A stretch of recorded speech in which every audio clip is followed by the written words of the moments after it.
जहां पे जहरीली शराब पीने से सैकड़ों लोगों की हत्या हुई है और ये हत्या ही है। आज हम लोग खुद वहां पर गए थे और कई परिवारों से आज हम लोगों ने वहां पर मुलाकात की। पहली बात तो जो वास्तु स्थिति है उसकी जानकारी महामहिम राज्यपाल जी को हम लोगों ने दी, क्योंकि आज हम लोग खुद वहां पर होकर आए हैं और महामहिम जी को बताया कि किस तरीके से प्रशासन इस पे लीपापोती करने का प्रयास कर रहा है।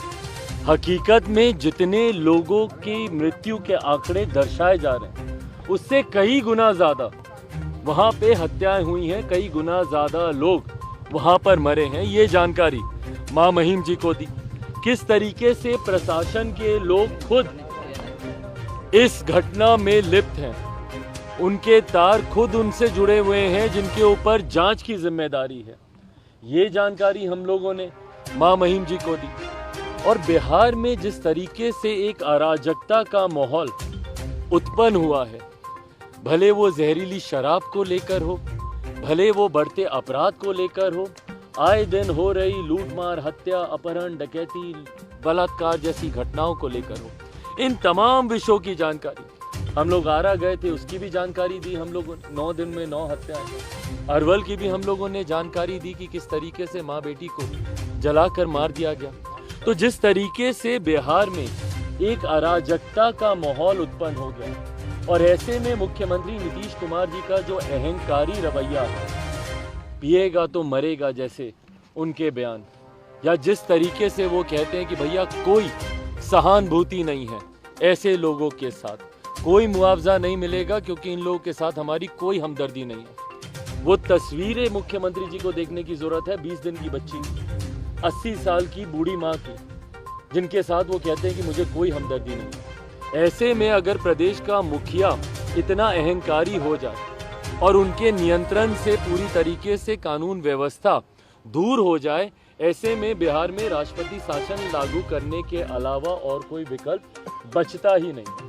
हम लोगों ने, पूरे प्रतिनिधि मंडल ने विनम्र आग्रह हाथ जोड़कर महामहिम राज्यपाल जी से हम लोगों ने यह आग्रह किया है कि हमारे प्रदेश को वो बचाएं, बिहार को बचाएं, और बिहार को बचाने के लिए बिहार में राष्ट्रपति शासन लागू करने की सिफारिश की जाए। महामहिम जी ने भी तमाम बातों को पूरी गंभीरता से सुनते हुए स्पष्ट शब्दों में उन्होंने इस बात को कहा कि यकीनन बिहार की परिस्थिति काफ़ी भयावह है और जो अनुरोध हम लोग उनके पास लेकर गए हैं वो उसको पूरा करने का यकीनन वो प्रयास करेंगे। ये विश्वास भी महामहिम जी के द्वारा हम लोग को दिया। चिराग जी, इन तमाम मामलों पर पर्दा इसलिए डाला जा रहा है कि कहीं ऐसा न हो कि सरकार की संलिप्तता उजागर हो। भाई कम से कम एक सर्वदलीय बैठक तो पहले बुलाएं, मुख्यमंत्री जी बुलाएं, तो पूछे तो सबसे कि कैसे इसको और सशक्त किया जा सकता है। पर उनका जो अहंकार कल हम लोगों ने विधानसभा में देखा है, पहले तो मुख्यमंत्री मानते ही नहीं थे ना कि बिहार में शराब मिलती भी है। जब हम लोग बोलते थे क्या कहते थे, वो यही ना कहते थे कि ये लोग राजनीति कर रहे हैं, इन लोगों को कुछ पता है, जानता है, यही ना बोलते थे। आज पहली बार तो उन्होंने विधानसभा में खड़े होकर इस बात को माना है और कह रहे हैं कि भैया जो पिएगा वो मरेगा।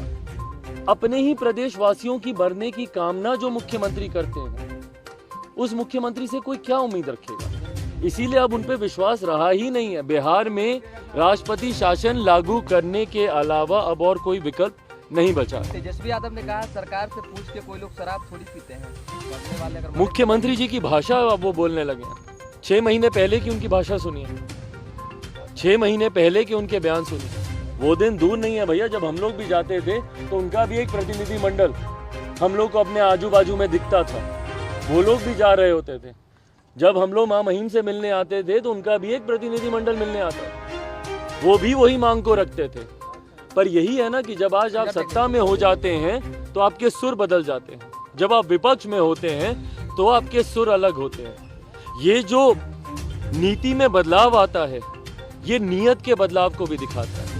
आज की तारीख में आपकी नीयत सिर्फ सत्ता में अब बने रहने की हो गई है। इससे पहले जब आप विपक्ष में थे तो आपको इनका दर्द दिखता था, आपको इनका दुख समझ में आता था।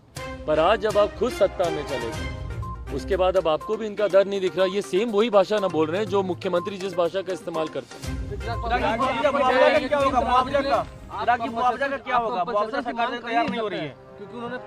उन्होंने साफ मना कर दिया। भाई बताइए, मुख्यमंत्री खुद अपनी नीति पे उनको क्लैरिटी नहीं है, खुद वो अपने सिद्धांतों पे टिकने वाले नहीं है। इसके 2 उदाहरण मैं देता हूँ। गांव गांव घर घर तक शराब की दुकान किसने खुलवाई भैया? पंचायत तक अगर शराब की दुकानें खुली 2015 तक, तो ये किसने खुलवाई? आदरणीय मुख्यमंत्री नीतीश कुमार जी। 2016 में उनको ज्ञान प्राप्ति हुई कि भैया शराब गलत चीज। उसके बाद यकायक वो एक शराबबंदी का कानून लाते हैं बिना इसकी कोई तैयारी किए हुए। भाई हकीकत है, लोग अल्कोहलिक होते हैं, उनके रिहैब की आपको व्यवस्था करनी होती है। पर जिस प्रदेश में कैटरैक्ट के ऑपरेशन की व्यवस्था नहीं है, मुख्यमंत्री को दूसरे प्रदेश में जाना पड़े, बताए ना कितने रिहैब सेंटर्स हैं। आज भी अगर कोई अपनी शराब की लत छुड़वाना जाए तो वो कौन से सेंटर में जाएगा? बताए मुझे, कहां पे जाके वो अपनी लत छुड़ाए भाई शराब की? बिना किसी उचित तैयारी के 2016 में अपनी ज्ञान प्राप्ति के अनुसार ये शराबबंदी का कानून लिया, वहां तक भी ठीक। 2016 में जब गोपालगंज में जब इसी तरीके की घटना घटी, और अगर मेरी याददाश्त सही है तो लगभग शायद 19 लोग उस वक्त भी मरे थे। सरकारी आंकड़ा था, हकीकत में शायद बहुत ज्यादा मरे होंगे।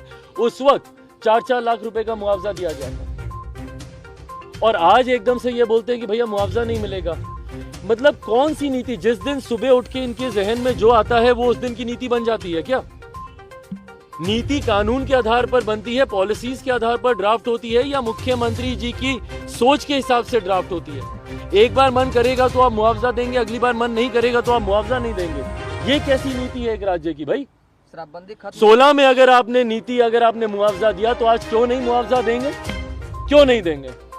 क्या ये बिहारी नहीं है? क्या ये आपके परिवार के लोग नहीं है जो वहां पे मरे? भाई आप बोलते हैं ना कि मरने वाला पीने वाला महापापी, तो भैया जो पिया वो तो आपने उसको श्राप दिया, वो मर भी गया। आप ही ने कामना की ना कि जो पिएगा वो मरेगा, आपकी कामना पूरी हो गई, वो मर गए। पर उनके परिवार के जो लोग जिंदा बचे हैं, उनका क्या कसूर है भाई? उनको क्यों नहीं आप मुआवजा देंगे? अपने परिवार के एक सदस्य की गलती का खामियाजा वो लोग क्यों भुगते? अगर आप उसको गलती मानते हैं, आप बोलते हैं कि वो महापापी है, तो पूरा परिवार क्यों खामियाजा भुगते? वो 20 दिन की बच्ची क्यों खामियाजा भुगते? वो 80 साल की बुजुर्ग महिला क्यों खामियाजा भुगते? छोटे छोटे बच्चे बच्ची क्यों इस बात का खामियाजा भुगते? भाई क्या वो बिहारी नहीं है? क्यों नहीं आप उनको मुआवजा देंगे? क्यों नहीं आप उनको सहूलियतें देंगे? भगवान ना करे, पर अगर आपके परिवार में ऐसी घटना घटती तो क्या सड़क पे मरने के लिए छोड़ देते अपने परिवार के लोगों को? पर बिहारियों को आप अपना परिवार मानते नहीं है ना मुख्यमंत्री जी, दिक्कत यही है। कितना मुआवजा मिलना चाहिए भाई? उचित मुआवजा। मुख्यमंत्री ताड़ी वालों को क्या मुआवजा देने की बात कर रहे हैं? 1 लाख रुपए, 1 लाख रुपए मैं मुख्यमंत्री जी को अपनी तनख्वाह में से देता हूं। अपना जीवन व्यतीत करके दिखा दे मुख्यमंत्री नीतीश कुमार जी, कर लेंगे 1 लाख रुपए में अपना जीवन व्यतीत। आपके भाई प्रिंस राज भी हो रही है, कटिहार में हुआ, अभी छपरा में भी हुआ था, कई जगहों पर, अन्य जिला में लगातार। भाई कानून व्यवस्था, भारत का संघीय ढांचा, फेडरल स्ट्रक्चर पूरी तरीके से लॉ एंड ऑर्डर को स्टेट इशू मानता है, स्टेट सब्जेक्ट मानता है। ऐसे में पूरी तरीके से राज्य सरकार की जिम्मेदारी है कानून व्यवस्था को उचित रखने की। इसमें पूरी तरीके से मुख्यमंत्री नीतीश कुमार जी की सरकार फेलियर रही है। 25-25 लाख रुपए का मुआवजा